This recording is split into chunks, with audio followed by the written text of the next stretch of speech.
परमेश्वर के प्रिय लोग दूसरी एक बात को लिखेंगे, 1 சாமுவேல் புத்தகம் पहले सामुएल की पुस्तक 22ஆம் அதிகாரம் 22वां अध्याय 14ஆம் வசனம் இவ்விதமாய் சொல்கிறது. 14 वचन पढ़ेंगे।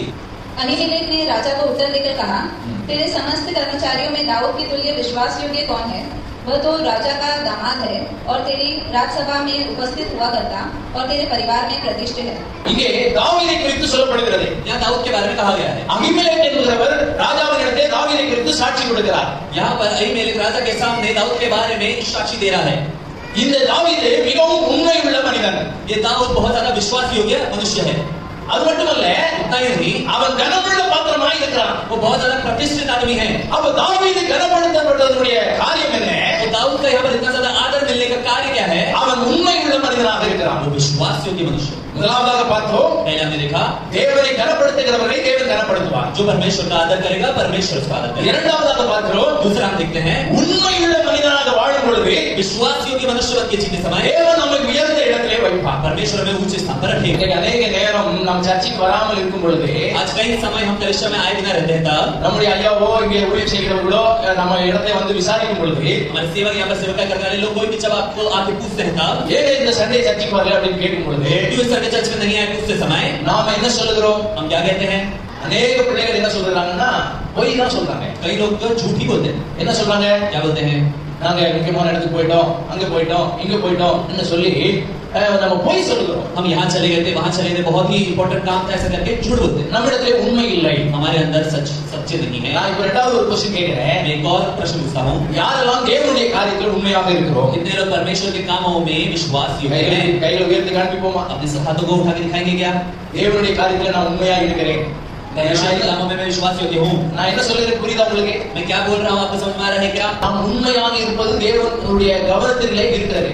मैं विश्वास योग्य रहना मतलब परमेश्वर के भवन में रहना। இன்னைக்கு ஒரு வேலை ஸ்தலத்துல பாத்தீங்கன்னா सीसीटीवी கேமரா எல்லா இடத்துலயும் இருக்குது. आज देखोगे हर जगह पे सीसीटीवी कैमरा है।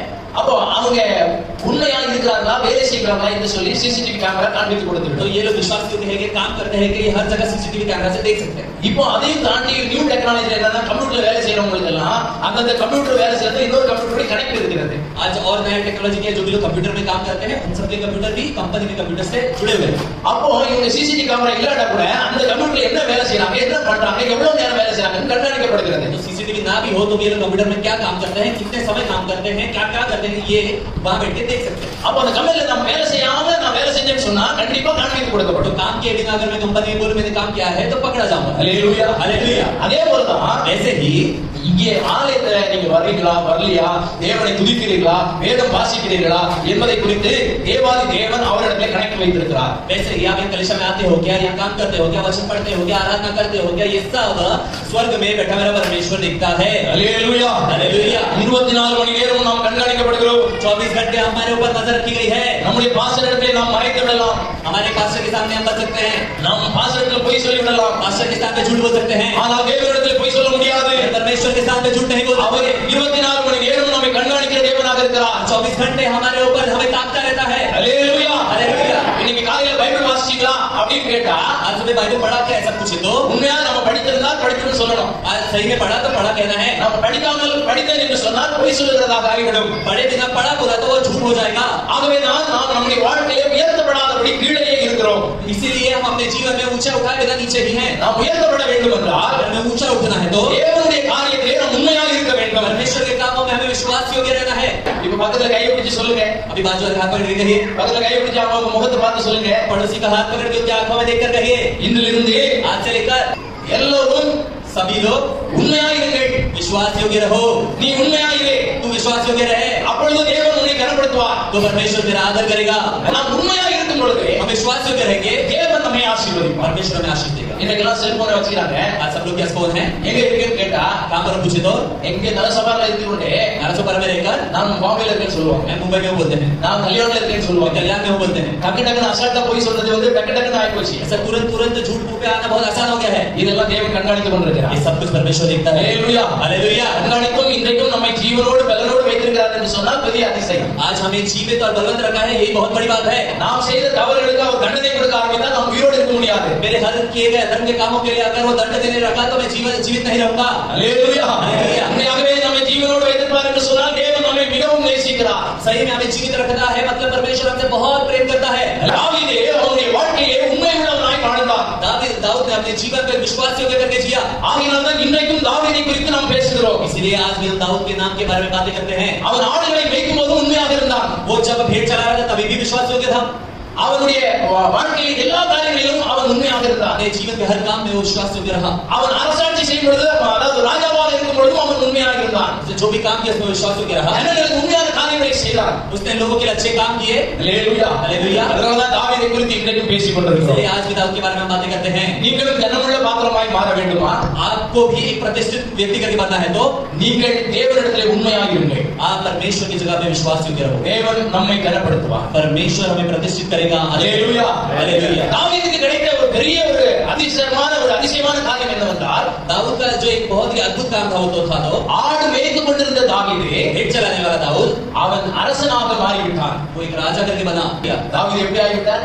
दाऊद कैसा हो गया? ஆடு மேய்த்துக் கொண்டிருந்த தாவீது भेड़ चलाने वाला दाऊद ராஜாவாக மாறிவிட்டார். राजा करके बना। இன்றைக்கு நாம் அனுதினமும் செலவுக்கு கூட பணம் இல்லாதபடி கஷ்டப்பட்டு கடன் வாங்கி கொண்டிருக்கிற நம்மை आज हम लोग रोज का खाना पीना घर चला नहीं पाके कर्जा लेकर அநேக பேருக்கு கடன் கொடுக்கும்படி தேவன் வைப்பார். मगर इसको बदल के परमेश्वर कई लोगों को हमें कर्जा देने वाला बनाएगा। வேதம் சொல்கிறது, वचन कहता है நீயோ கடன் வாங்க மாட்டாய், तुम कर्जा नहीं लोगे, நீயோ கடன் கொடுப்பாய். कर्जा दोगे। அநேக பேருக்கு கடன் கொடுப்பாய். कई लोगों को कर्जा दोगे। ஒரு ஆளுக்கு ரெண்டு பேருக்கு இல்ல, एक दो जन तो नहीं, நிறைய பேருக்கு கடன் கொடுப்பாய். अनेकों को कर्जा दोगे। அல்லேலூயா அல்லேலூயா। எத்தனை பேருக்கு ஆசை நான் நிறைய பேருக்கு கடன் கொடுக்க வேண்டும்? कितनों को आशा है कि मैं कई लोगों को कर्जा देने वाला बनना चाहिए।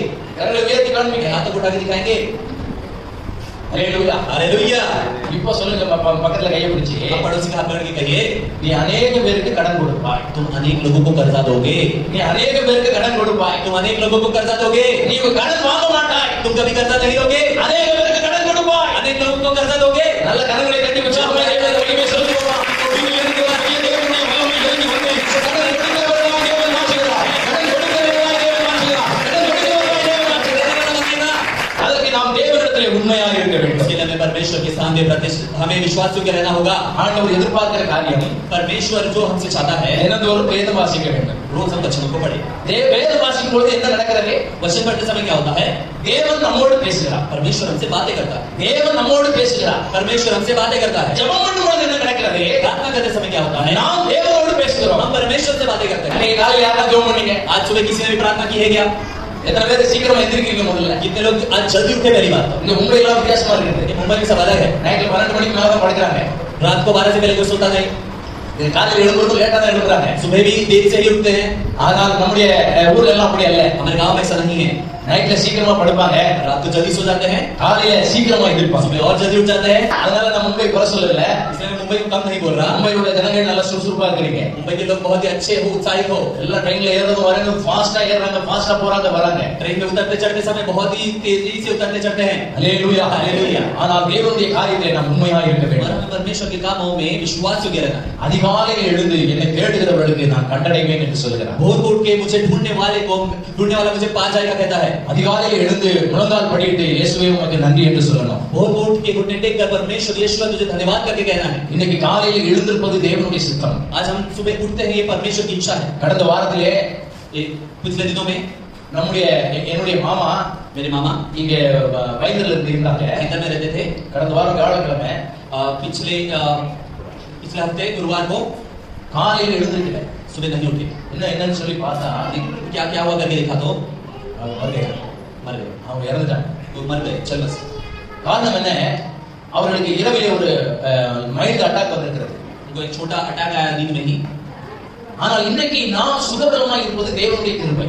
आज हम लोग यहाँ पर स्वास्थ्य हमारा अच्छा है, ये परमेश्वर की कृपा है। அப்ப நம்ம காலையில் எழுந்து முதலாவது தேவனுக்கு நன்றி சொல்ல வேண்டும். तो सुबह हमें पहले उठ के परमेश्वर को धन्यवाद कहना है। இது தேவன் எதிர்பார்க்கிறார் நம்மிடத்திலே. ये परमेश्वर की इच्छा है हमारे लिए। ஹல்லேலூயா ஹல்லேலூயா. அப்போ தினந்தோறும் காலையில் எழுந்து ஜெபம் பண்ணும் பொழுது தேவனோடு பேசுகிறீர்கள். तो रोज सुबह उठ के उठते समय परमेश्वर से बातें करते हैं। அது மட்டுமல்ல, उतना ही नहीं, தேவனுடைய ஆலயத்துக்கு வருவதிலே உண்மையாக இருக்க வேண்டும். परमेश्वर की गलिशा में आते समय आने के लिए आप विश्वास योग्य होने चाहिए। நமக்கு தூர இடத்துல ஏதாவது ஒரு நம்முடைய சொந்தக்காரங்க பாஸ்டரா இருப்பாங்க, யாராவது ஊழியக்காரங்க இருப்பாங்க.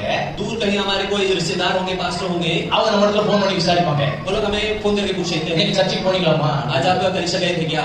ஆனா நம்ம போகாமலே என்ன சொல்லிடுவோம்? मगर हम जाए बिना क्या करते हैं? போறோம்னு சொல்லிடுவோம். हम गए थे बोल देते हैं, ஏன்னா அவர் ஏதாவது திட்ட போறாரு, क्योंकि वो वरना चिल्लाएंगे, ஏதாவது நமக்கு ஆலோசனை கொடுத்து நமக்கு கஷ்டப்படுத்துவாரு நினைத்து அப்படி சொல்றாங்க. वो हमें थोड़ा और बोलकर हमें सुना देंगे, इसलिए हम लोग झूठ बोल देते हैं। இதெல்லாம் சாதாரண காரியமே அல்ல. ये सारी साधारण बातें नहीं है, இது ஒரு பெரிய விஷயம் என்பதை நாம் புரிந்து கொண்டு செயல்பட வேண்டும். बहुत बड़ी बात है, हमें ये समझने की जरूरत है। அல்லேலூயா, हालेलुया। சர்வ சாதாரணமாக போய் சொல்லி விடுகிறோம். हम बहुत आसानी से झूठ बोल देते हैं, ஆனால் தேவன் இதை உற்று நோக்கி பார்க்கிறார். परमेश्वर इसे तुच्छ नजर से देख रहा है। நம்முடைய ஆசீர்வாதத்துக்கு இதெல்லாம் தடையாக இருக்கிறது. ये सारे हमारे आशीष के लिए रुकावट है। ஆனால் இந்த பொய் சொல்லுகிறவர்கள் யார் என்று வேதம் சொல்லுகிறது? पर वचन बताता है झूठ बोलने वाले कौन है, तो பிசாசானவன் ये शैतान के பொய்க்கு பிதாவுமாய் இருக்கிறான். शैतान झूठ का पिता है।